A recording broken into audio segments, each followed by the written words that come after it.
Hello, Buddhas. Today we are going to F the facts.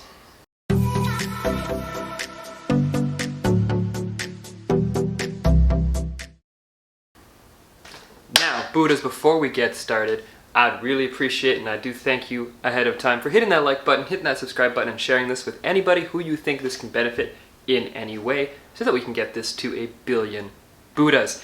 Now, what do I mean by F the facts? Well, I'm obviously using the word F instead of other things that the algorithm wouldn't appreciate, which I respect because I do like to keep this channel friendly. So maybe I'll just say ignore the facts, or screw the facts, or F the facts. And I think first what we need to do here is establish what a fact is. A fact is something that people have tested. It's something that people have usually done scientific work around, and it's something that people generally agree about reality. Now, a big fact of this world is that we have gravity. When I jump up, I come back down, I'm attracted to the ground, it kind of holds me there, and my whole world centers around the fact that I know that when I pick things up, I can place them back down and they won't float away. It's incredibly convenient. Gravity is a good thing. Now, that is a fact. And it's a pretty big one, and a lot of people believe in it. So I'm not saying that we should go out and try and change gravity. But it's also a fact that it's difficult to get started on YouTube. And it's also a fact that, oh, small channels don't grow. Or you can have all kinds of these different facts in your life that are actually really just negative beliefs that are getting in your way. And what you can do, what you ultimately need to do in order to succeed at the things that you want to succeed at, is to F the facts. I'm not saying to go out and hurt people here and just, oh, F the facts, so I'm gonna drive on whatever side of the road I want to today at any speed limit because the facts don't matter. No, I'm not saying that you need to take this to a crazy extent and be a nuisance to society. However, if there are things that are in the way of your own accomplishment, facts that other people are trying to shove down your throat, well, you don't have to eat them. And that's really what it comes down to. If you can believe in what you want strongly enough, then Buddhas, you can have it. You can literally have, do, say, be anything that you want in this world. For me, I want to make videos on YouTube and to be an internet celebrity and have a glorious life of helping others. That is a fact to me.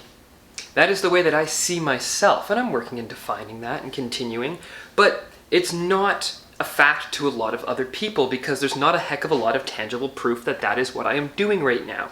However, the more that I put energy into that and the more that I press my own beliefs and my own facts in that light, the greater that expansion will become. Neville Goddard talks about this in one of his lectures about the flood.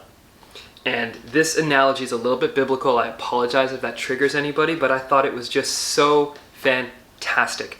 Neville references the biblical flood of Noah, where the earth was cleansed of sin for 40 days or whatever, and there was just like this massive flood where all this water came. And for a long part of my life, I've thought that this flood must have happened. There must have been a flood at some point of physical water that flooded the world that humans populated. And I'm not saying that there have not been massive floods, people. That's not what I'm getting at here. There's actually a lot of geological evidence that there have been massive floods and massive catastrophes throughout the ages. But what if the idea of the flood was actually more of an analogy or a paradigm of a flooded world, a flood of facts, of misinformation and true information and factual information and hashtag fake news and all this stuff that's going on that you have to filter out of your brain, and it's like, oh my god, that's too much. Well, you, my friends, are the ark in this story. Noah being the consciousness and the ark being the physical body that you're in. And in this respect, you get to float above the facts and you get to be the ones who find your piece of dry land to resettle with the facts that you want. So the world is overflowing, literally, with facts. There are so many news outlets out there that want to grab your eyeballs and grab your attention that they will give you facts on all kinds of cray-cray all the time. I don't even want to talk about whether or not those facts are even facts to begin with. But they're going to sell them to you in that way.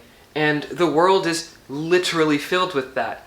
And the one thing that you can do, the one thing that anyone can do, and the one thing that we can all do is decide what we want to be factual in our worlds. And if you want to live in a world of fear and perpetuated darkness, and that there's this crazy battle going on between good and evil and all this stuff, and blah, blah, blah, well, have fun. I'm not going to stop you. That's your choice and your destiny, I guess. But for me, I like to live in a world where people are nice to each other, and that people are kind, and where the sun shines every day, except for the days that it needs to rain, because we do need climate. And there's all these beautiful things that happen in my life and in this world, and that I'm so grateful for, because I choose to filter my facts and to be a little bit more discerning about what I consider to be factual. Here's an example that I can give. When I was a child, I had a very hard time, or rather I had a slow learning experience around reading in general. It was difficult for me to read at the recommended grade level, and I had a very hard time spelling, let alone trying to learn 2 languages here in Canada, both French and English, which I'm fluently bilingual in, but don't ask me to read and write in French, because I'm not interested. But recently, through my actual own desire, I have pretty much overcome these limitations. And it's something that people can say, well, I'm an adult, I have dyslexia, so I need this and this and this and this in order to perform like a normal person. Okay, if you want to define yourself in that way, by all means, go ahead. I can't stop you. However, you can also make the decision that I'm not going to let some doctor or psychologist's opinion of the way that I think define me and make me feel that I am less in any way than anyone or anything. So to me, dyslexia is no longer a fact. Dyslexia was a fun challenge to get through, and when I'm journaling and writing and I spell a word backwards, I don't care anymore because I actually know what I mean anyways, and it doesn't matter. So, is it a fact that I have dyslexia?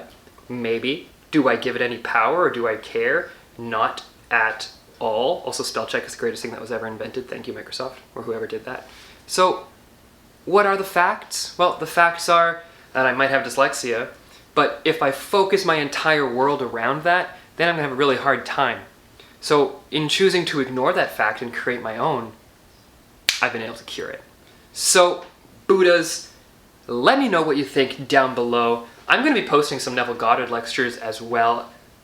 I'm hoping to post one about facts, if I can find it from him himself, but I know that Brian Scott has that, and I will try to link that down below in the doodly-doo. And until the next video, Buddhas, remember, the most important thing is to love yourself.